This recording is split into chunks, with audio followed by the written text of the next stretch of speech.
স্পিকারের বিরুদ্ধে অনাস্থা প্রস্তাব আনতে চেয়েছে কংগ্রেস। আপনি এটা মনে করছেন কেন যে তাতে তৃণমূল থাকবে? থাকার কথা না, সই করেনি, সঙ্গে নেই।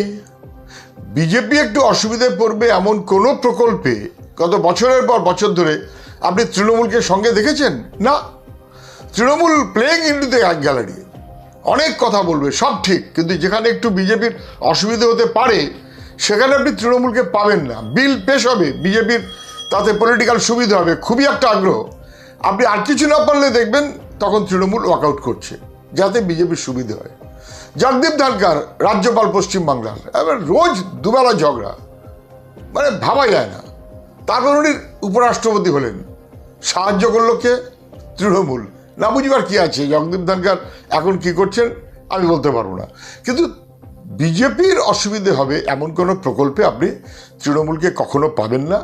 বরং বিরোধী জোটের মধ্যে নানান রকমের জটিলতা তৈরি করার জন্য তৃণমূলকে ব্যবহার করা, এটাই বিজেপির কাজ। এবং আরএসএস এর অংশ হিসেবে বিজেপি যে কাজ ডাইরেক্টলি করতে চায়, ইনডাইরেক্টলি তাকে সাহায্য করাটাই তৃণমূলের কাজ।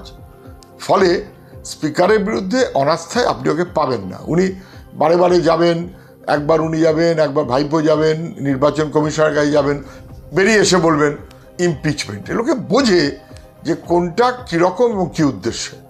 কখনোই বিজেপি অসুবিধায় পড়ুক এমন প্রকল্পে তৃণমূল নেই। তৃণমূল অসুবিধে বোধ করুক, জেলে যাক ইডিতে, সে প্রকল্পে বিজেপি নেই।